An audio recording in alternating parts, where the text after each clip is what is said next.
Hey there, fireworks brainers. Today I'm going to be talking about something that we usually don't have enough of: energy. I'm going to start off by talking about spoon theory. And spoon theory is a theory that was developed for people who are living with invisible disabilities or chronic illness. So in spoon theory, the spoons function as a metaphor for the energy that we usually have available. And every task or activity that you do requires spoons. So of course, when you run out of spoons or you run out of energy, you need to take a break. Now, I want to explain this a little bit better using an example in which we compare the ADHD brain versus the neurotypical brain. Let's say that we have 10 minions at the start of the day. Now, we're going to run through a few tasks and activities, and we are going to see how that impacts our minion level. Keep in mind, this is on an ADHD intensive day as well. Let's start off by preparing breakfast. For the ADHD brain, that means that we lose 2 minions. For the neurotypical brain, that means that they lose 1 minion. Then we need to get ready for work, so that means brushing your teeth, getting dressed, all that jazz.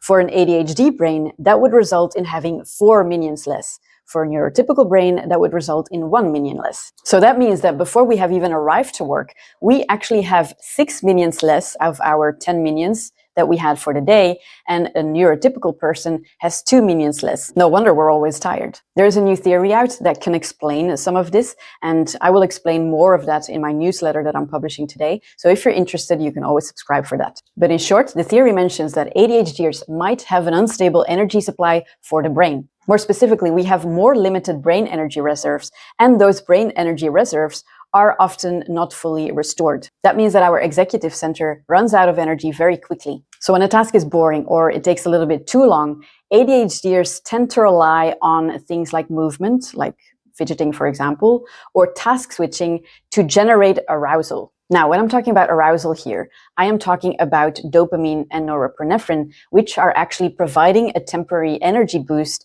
to the executive functions inside our brain, even though they don't have enough energy to work with. Now, the problem with that is obviously that A, we already don't have enough energy in our brain, and B, we are also brute forcing the brain to do the task anyway, which also burns energy. So in our minion example, it would be like we have a machine that we want to run, which is the executive center inside our brain.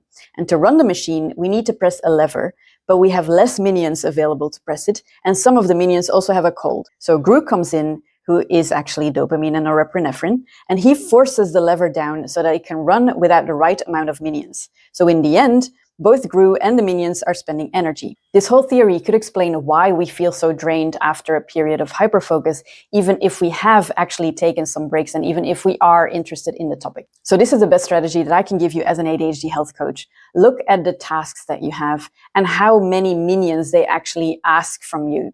And then you can actually plan accordingly. So you can plan your tasks at a different time during the day, or you can plan them on different days during the week, just according to how you actually feel on those moments and those days. An example would be that you have a task that usually asks 3 minions of you, like tax return forms or something like that. And so usually you have more energy at 12 o'clock during the day. So that is then when you do that kind of task. Another example would be to do a workout. And I know that for a lot of people, that would be around 4 minions. So make sure that you actually schedule your workouts on days that you actually have that energy. So probably not on a Friday. Now, also keep in mind that sometimes you just won't have the energy available to do some tasks. And so your structure will have a few holes in it. But that's okay, because cheese with holes in it is still cheese. Let me know in the comments what surprised you the most, and follow me for more ADHD health info.